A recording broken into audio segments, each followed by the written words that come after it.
प्रश्नोत्तर सत्संग माध्यम से आज एक प्रश्न आया है।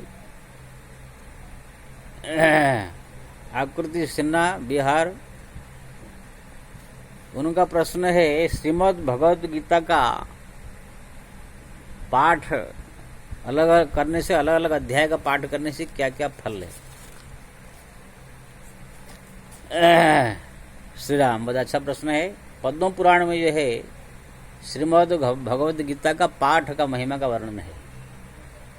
पाठ यानी जो पहला अध्याय, दूसरा अध्याय, तीसरा अध्याय, चौथा अध्याय, इस पर 18 अध्याय श्रीमद् भगवद गीता जो भगवान कृष्ण ने अर्जुन को कुरुक्षेत्र में सुनाया था, वो उसकी गीता श्रीमद् भगवद गीता कहते हैं। 18 अध्याय में है। वो एक एक अध्याय का अलग अलग महिमा। प्रथम अध्याय पढ़ने से क्या फायदा, दूसरा अध्याय पढ़ने से क्या फायदा, तीसरा अध्याय पढ़ने से क्या फायदा, अलग अलग सभी से पद्म पुराण में वर्णित है। तो इनका प्रश्न है, जो अलग अलग अध्याय का क्या महिमा है उसको पाठ करने से, उसके बारे में बताइए। ये जो पद्म पुराण में वर्णन है, ये प्रसंग जो है भगवान शंकर माता पार्वती को सुनाते हैं। माता पार्वती ने जो पूछा है श्रीमद् भगवद गीता के बारे में, इसका पाठ का महत्व देखो। एक होता है पाठ करना, एक होता है उसको पढ़ करके उसमें क्या ज्ञान है, उसी ज्ञान को जीवन में उतारना। वो दो अलग अलग बातें हैं। पढ़ करके उसका जो ज्ञान है लेना, फिर उसके अनुसार जीवन अपना चलना, ये जो है ये ज्ञान प्राप्त करने के भाव से पाठ किया जाता है। लेकिन एक होता है खाली पाठ, जो श्लोक जो है लिखा है खाली भगवान का स्मरण करते पाठ करने का।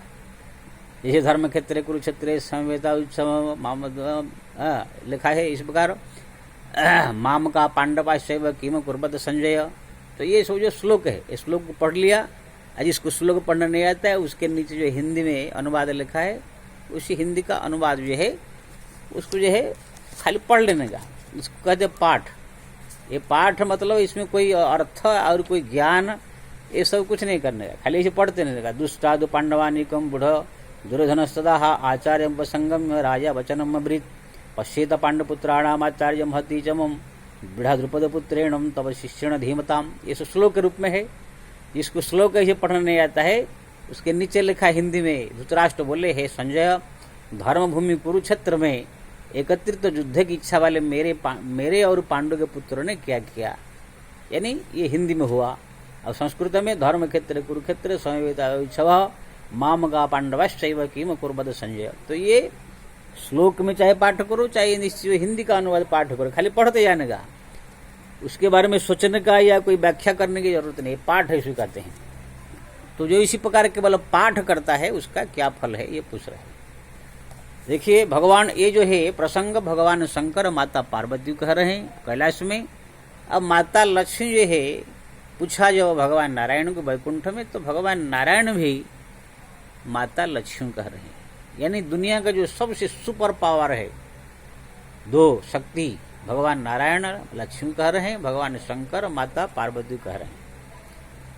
इसलिए इसका महिमा जो कहा गया है एकदम A to Z पूर्ण रूप में सत्य। क्योंकि ना कोई ऋषि मुनि महात्मा होता या कोई ऐसे ऐसे लोग होता, तो उसकी बताई हुई बात को जो है साधारण रूप में माना जाता है। इसलिए गीता का महिमा है कि गीता स्वयं भगवान ने कहा, अर्जुन ने सुना। हमारे जो पुराण शास्त्र में सब संवाद बहुत सारे, कौन पूछ लिया, कौन कह रहा है, तो उसमें भी कहने वाला आदमी कौन है, उसका वजन, उसका कितना तपस्या, कितना उसकी पहुंच है, ये देखना पड़ता है। कभी कभी रावण भी जो है रामायण में बहुत सारे इस उल्टा पुल्टा शब्द कह दिया है राम के बारे में, कभी किसके बारे में, तो उनके वचन को इतना वैल्यू नहीं दिया जाता है। लेकिन भगवान जहां पर कोई बात कहा है तो उसकी महिमा का ज्यादा वैल्यू होता है। यहाँ पर जो है भगवान नारायण स्वयं लक्ष्मी कह रहे हैं और भगवान शंकर जो है माता पार्वती कह रहे हैं। पाठ करना, पाठ करने का मतलब एक बार पढ़ लिया ऐसे नहीं। जैसे आप अगर प्रथम अध्याय, दूसरा अध्याय, तीसरा अध्याय, कोई भी अध्याय गीता का पाठ कर रहे हैं, उसको प्रतिदिन जो है नियम से आप एक अध्याय अगर पढ़ रहे हैं तो उस अध्याय पढ़ने का, और उसको जो है 6 महीना, सालों साल जब आप पाठ करेंगे तब जाकर के उसका प्रभाव आपको दिखाई देगा। जैसे कोई दवाई है, आपको कोई बीमारी हो गया है, शरीर में आपका लीवर खराब है या किडनी खराब है, या कोई बहुत बड़ा जख्मा है, टीबी है या कुछ ऐसे कैंसर है, तो आप बोले कि एक गोली अभी खा ले आज ही मैं ठीक हो जाए, ऐसे नहीं होता है। हमारे संसार में भी धीरे धीरे धीरे धीरे धीरे ही उसका प्रभाव जो है मालूम पड़ता है। आपको 6 महीना 1 साल जब कोई टीबी का, कैंसर का या कोई ऐसी चीज का दवाई आप खाते हैं तो धीरे धीरे वो दवाई से प्रभाव आपको मालूम पड़ता है। ऐसे ही आप भी मान लीजिए बहुत दुबले पतले है, थोड़ा मोटा होना चाहते हैं, बहुत पतले है तंदुरुस्त होना चाहते हैं, तो आज ही एक कोई मिल्ट विटामिन या कोई टनिक खा लेने से आप आज ही मोटा नहीं हो जाएंगे। आपको 20 दिन 25 दिन महीना जब इसको आप खाएंगे धीरे धीरे धीरे धीरे मल्टीविटामिन या टनिक, तो धीरे धीरे आपके शरीर में खून बनेगा और फिर आप थोड़ा धीरे धीरे स्वस्थ होने लगेंगे।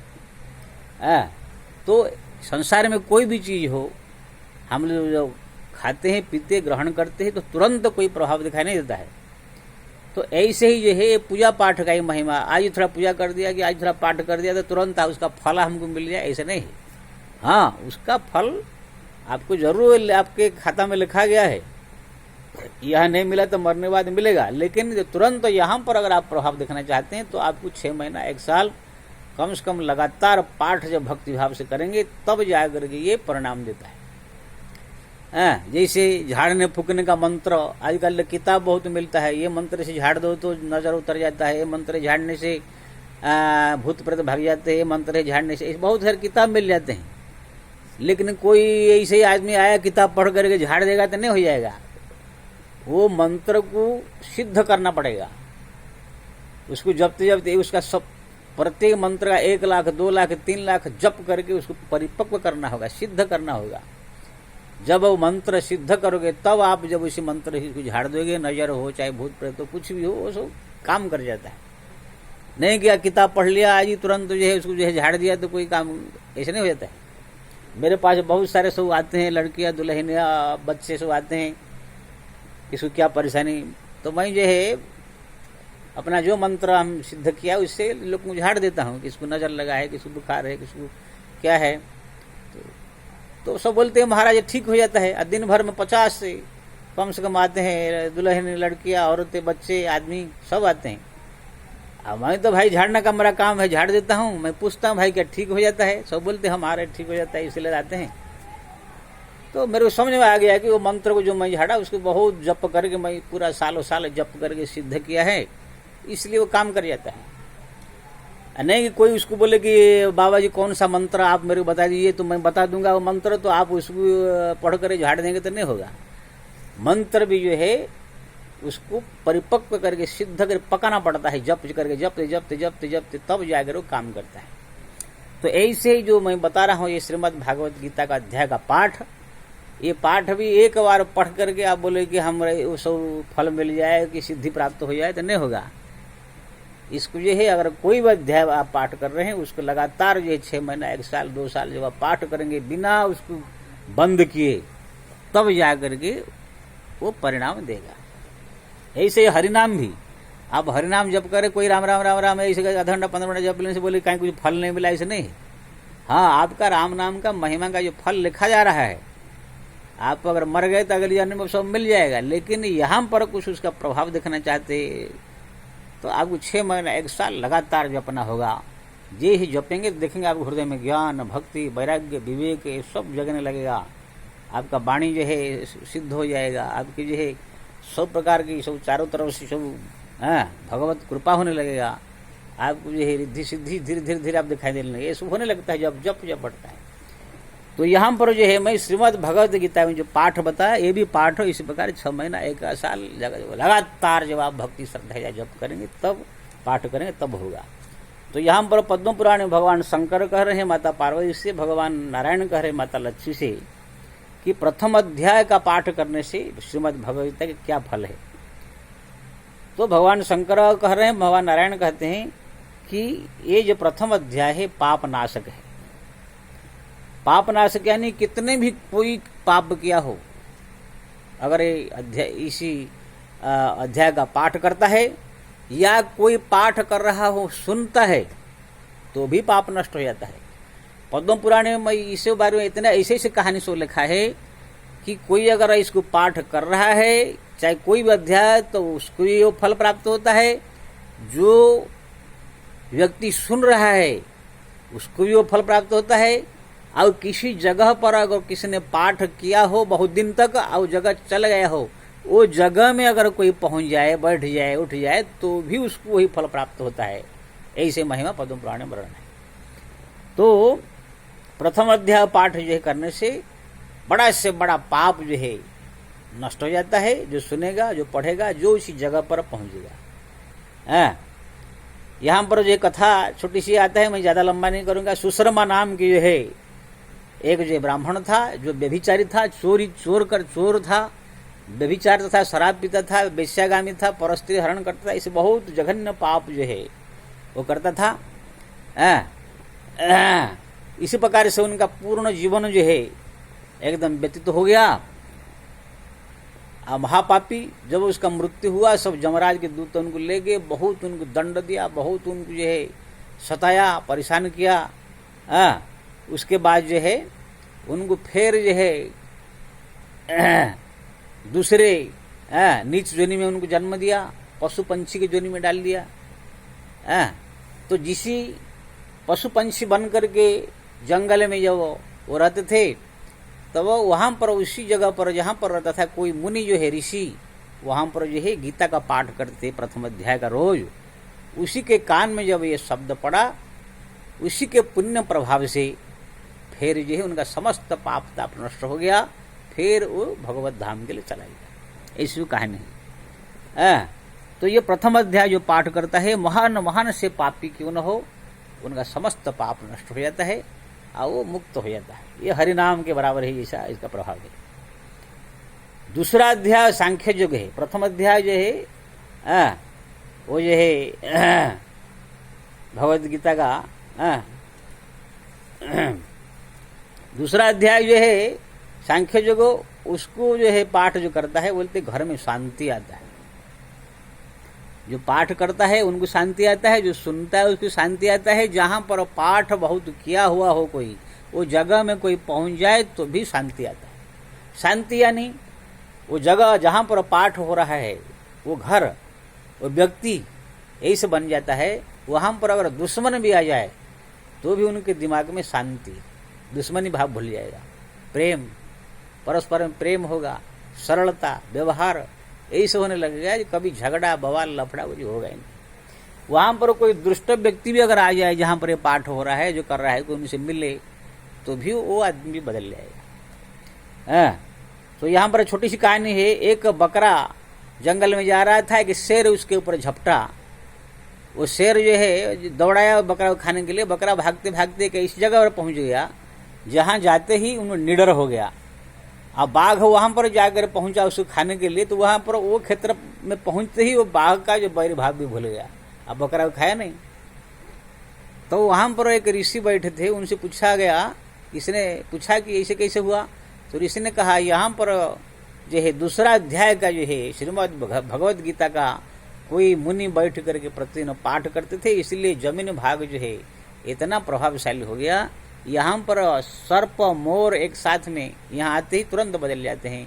शेर भी आता है तो ही उनका मनोबुद्धि बदल जाता है। यानी सब लोग बैरी भाव भूल करके शांति से, प्रेम से रहते हैं। तो इससे जो है ज्ञान हुआ कि अगर कोई घर में शांति चाहता है, परस्पर में, परिवार में शांति सुख, तो दूसरा अध्याय का पाठ शांति के लिए है। तीसरा अध्याय कर्मयोग जो है, अगर उस पितृलोक का उद्धार के लिए, यहां पर जो है जनस्थान यानी दंडकारण्य में एक जो जड़ नाम का ब्राह्मण था, जो बहुत पापी था, शराब पीता था। ब्राह्मण घर जन्म होकर शराब पीता था, चोरी करता था, डाका डालता था, बदमाश करता था, सब प्रकार पाप किया। मरने के बाद वो भूत प्रेत बन गया। जब भूत प्रेत बन के चारों तरफ उपद्रव करता था, जब उनके पुत्र को जो है इसके बारे में जानकारी हुआ कि पिताजी का मृत्यु हुआ, तो उद्धार नहीं हुआ, तो तुरंत जो है चारों तरफ पता लगाया कैसे उनका उद्धार होगा। तो किसी संत ने बताया, आप जो है तीसरा अध्याय का श्रीमद् भगवद गीता पाठ करके उनको सुनाओ तो उनका मुक्ति हो जाएगा। तुरंत जो है पुत्र उनका जो है तीसरे गीता का तीसरा अध्याय जो है पाठ किया और पिताजी को स्मरण करके उनके नाम से, जैसे उनके नाम से श्रीमद् भगवद गीता का तीसरा अध्याय पाठ किया, बोलते उनका समस्त पाप नष्ट हो गया वो भगवत धाम के लिए प्रस्थान किया। चौथा अध्याय पाठ करने का फल ये वृक्षो जनि से उद्धार। भरत नाम के मुनि थे, वो जो है एक जंगल में बैठ करके चतुर्थ अध्याय का ये पाठ कर रहे थे। तो वहां पर जो है दो वृक्ष जो है वो पाठ सुन करके सूख गए, तुरंत उनका मृत्यु हुआ। दिव्य विमान आया, बैठ कर भगवत धाम गए। जब पता चला कि वृक्ष कैसे सूखे, विमान कैसे इनके लिए आया, तो भरत मुनि पता लगाया। तो वहां पर जो है उनको मालूम पड़ा है कि ये दोनों वृक्ष जो है पहले जन्म में बहुत जो है पापी थे, और ऋषि मुनि महात्मा को परेशान करते थे, सताते थे, ये करते थे। इसलिए दुर्वासा मुनि ने अभिशाप दिया था कि तुम वृक्ष हो जाओ, ऐसे ही पड़े रहो वृक्ष जन में। लेकिन जैसे चतुर्थ अध्याय का पाठ भरत मुनि से सुना, ये दोनों वृक्षों का पाप नष्ट हो गया, अभिशाप नष्ट हो गया। ये लोग जो है सूख गए, यानी मर गए। अब दिव्य विमान आए वैकुंठ से भगवत धाम के लिए। यानी साप कैसे भी उद्धार कर देता है चौथा अध्याय। पांचवा अध्याय का जो पाठ का फल है, श्री राम बोलते बटनाम के मुनि थे जो इसी पांचवा अध्याय का पाठ बहुत करते थे। किसी पेड़ के नीचे बैठ कर जंगल, पहले तो ऋषि मुनि महात्मा का आश्रम सब जंगल में रहता था, तो वहां जंगल में बैठ करके जो है पांचवा अध्याय का जो है पाठ करते थे। तो पाठ करते करते वहां फिर उनका जब मृत्यु हुआ तो उनका खोपड़ी वहां पर पड़ा था। वर्षा जब हुआ उसी खोपड़ी में पानी उनका भरा था। तो वहां पर जो है एक गिद्ध और एक सुगा का पत्नी सुगी होते हैं, दोनों जो है वहां पर पेड़ के ऊपर निवास करते थे। और एक दिन जो है दोनों का जो है कुछ ऐसे बादल आया, कुछ बारिश का तूफान आया, वहां पर जो वहां दोनों का जो है वहां पर मृत्यु हो गया। दोनों आकर नीचे गिरे और नीचे जो खोपड़ी था मुनि का, उसी खोपड़ी में जो पानी था उसमें वो गिरे। तुरंत उनके लिए विमान आया, अब भगवत धाम गए। क्योंकि ना जो मुनि वहां पर प्रतिदिन जो है ये पाठ कर रहे थे पांचवा अध्याय, उनका ही खोपड़ी जो है इतना पवित्र हो गया था, वहां पर खोपड़ी में पानी था, तो उसी में गिरने के कारण ये गिद्ध जोनी और सुक जोनी से उद्धार हुए। और ये जो गिद्ध और सुक जो बने थे दोनों, ये पहले जन्म के जो है महापापी थे, जघन्य अपराध किए थे, चोरी बदमाश बहुत सारे डाका डाले थे, बहुत सारे व्यभिचार किए थे, इसलिए वो लोग आकर के गिद्ध और सुक बने थे। लेकिन अब जो है पांचवा अध्याय का अध्ययन करने वाला कोई मुनि के खोपड़ी में जो पानी में जाकर स्नान किया, इसीलिए जाकर के उनका उद्धार हो गया। छठवां अध्याय ये है शाप देने की शक्ति आ जाता है। अगर कोई छठवां अध्याय को प्रतिदिन पाठ करे तो उनके शरीर में जो है इतना तेज आ जाएगा, दूसरे को अभिशाप देने का शक्ति आ जाएगा। इसके बारे में जो है एक छोटी सी कहानी आती है। एक राजा के जो है असमझ जगह कर रहे थे, उनका घोड़ा जो है इंद्र जो है सोचा कि मेरे जगह करके मेरा इंद्र पद ले लेगा, तो इंद्र उसी घोड़ा को लेकर कहाँ छिपा दिया। तो वो राजा जो है घोड़ा को ढूंढते ढूंढते ढूंढते वहां पर चारों तरफ ढूंढते ढूंढते ढूंढते ढूंढते ढूंढते जो है एक मुनि के पास पहुंचे। वो मुनि जो है छठवाध्याय का प्रतिदिन पाठ करते थे, उनके पास वो शक्ति था। तो वहां पर जो है जब वो मुनि से कुछ कहा, तुरंत जो है उनने जो है अभिशाप देने के लिए इंद्र को जब तैयार हो गए, इंद्र जो है डर के मारे ला करके उनको जो है घोड़ा वापिस कर दिया। उनका इतना प्रभाव तेज आ गया था। तो फिर घोड़ा लेकर अपना यज्ञ पूरा किया। तो मतलब छठवां अध्याय पाठ करने से उनके शरीर में इतना तेज, इतना शक्ति आ जाता है कि अभिशाप देने का शक्ति उनके पास आ जाता है। तो इसी प्रकार 6 अध्याय तक जो है आज मैंने वर्णन कर दिया। फिर जो है इसका आगे प्रसंग जो है पहले बताएंगे कि ना, वीडियो भी बहुत लंबा हो जाएगा। श्री राम 7वां अध्याय जो है सर्पजनी से मुक्त हो जाता है। बोलते हैं एक बुढ़ा था जो कि बहुत ही पापी था, दुराचारी था और लोभी था, इसलिए मरने के बाद वो सर्पजनी में जन्म हुआ। जब उनके पुत्र को जो है मालूम पड़ा कि पिताजी सर्प हो गए, तो जाकर ऋषि मुनि को पूछा तो उन्होंने कहा कि 7वां अध्याय जो है पाठ करो, अपने पिता को सुनाओ, तो सर्प योनि से उद्धार हो जाएगा। तो उनके पिताजी जहाँ सर्प बन के रहते थे वहां पर जाकर 7वां अध्याय का जो है पाठ किया, तो उनके पिताजी जो है सर्प योनि से उद्धार हो गए। 8वां अध्याय पढ़ने से प्रेत योनि से उद्धार, मतलब कोई अगर घर का आदमी या कोई भी भूत प्रेत बन गया हो, कोई भी गांव का भूत प्रेत बन गया, कोई भी आपको अगर प्रेत दिखाई दो, 8वां अध्याय जो है पाठ करके उसी प्रेत के नाम से सुनाया जाए तो उनका भी प्रेत योनि से उद्धार हो जाएगा। 9वां अध्याय अगर पाठ किया जाए तो किसी प्रकार की संकट, कोई व्यक्ति 9वां अध्याय पाठ कर रहा है रोज, तो उनके जीवन में किसी प्रकार कोई संकट, मुसीबत, परेशानी अगर आया तो तुरंत भगवान आकर उनका संकट को जो है से रक्षा करेंगे, उसका उद्धार करेंगे। 9वां अध्याय जो संकट से उद्धार करता है। सोचता हूँ पूरा कर दूं। 10वां अध्याय विभूति जो पाठ करने से भगवान उनके पीछे पीछे पीछे पीछे पीछे घूमते रहते हैं और उनका हर एक दुख सुख में साथी होकर के उनको हरदम जो है बचाते रहते हैं किसी प्रकार संकट मुसीबत से। 11वां अध्याय का पाठ जो करता है, अगर जल उसी 11वां अध्याय पाठ करे, फिर जल से मंत्रित करके वो जल जो है किसी के ऊपर फेंक दिया जाए तो महान से महान पाप भी वो जल पड़ते ही मुक्त हो जाएगा। आपको लगे कोई व्यक्ति बहुत बड़ा पापी है, ये मरने के बाद जो है दुर्गति इसका होगा, तो आप 11वां अध्याय पाठ करने वाला जो पुरुष है, प्रतिदिन पाठ करता है, वो पाठ करके उससे जल मंत्रित करके वो जल छिड़च देवे उसके ऊपर, तो समस्त पाप नष्ट हो जाएगा। 12वां अध्याय ये आकर्षण शक्ति। 12वां अध्याय ऐसा है, अगर आप प्रतिदिन कोई पाठ करते हैं उनको आकर्षण शक्ति आया। कोई व्यक्ति चाहे भगवान को हो, कोई देवता को हो, चाहे किसी को भी कहां पर हो, उसको आकर्षण करके खींच करके अगर अपने पास में लाने का हो तो 12वां अध्याय पाठ करने वाले के पास वो शक्ति आ जाएगा। कहीं भी कोई हो तो उसको लक्ष्य करके अगर पाठ करे तो उसको खींच करके आपके पास आ जाएगा। 13वां अध्याय ये है पापनाशक। यहाँ पर जो बेश्या का चरित्र वर्णन है, जो एक औरत थी, खूबसूरत थी, बहुत बेश्या गिरद करती, हजार हजार पुरुषों से संबंध रखती थी। मरने के बाद जाकर दूसरे जन्म में जो है चंडाल घर में पैदा हुई, वहां पर भी यही काम करती थी। इस प्रकार से जो है एक दिन जो है कोई मुनि जो है 13वां अध्याय पाठ कर रहे थे, वहां पर जाके पहुंच गई। कान में 13वां अध्याय सुनते ही उनका समस्त पाप नष्ट हो गया और तुरंत उनका मृत्यु हो गया, वो भगवत धाम के लिए चली गई। 14 अध्याय जो है जहां पाठ होता है, 14 अध्याय जो के बारे में बताया है, जहां पर ये पाठ होता है उसी जगह पर वही पापी से पापी प्राणी या कोई भी जीव अगर पहुंच जाएगा, जो नरक के पशु है, पंछी है, जहां पर पाठ होता उसी जगह पर पहुंच गया तो समझ लो वो मुक्त होने का अधिकार हो जाता है।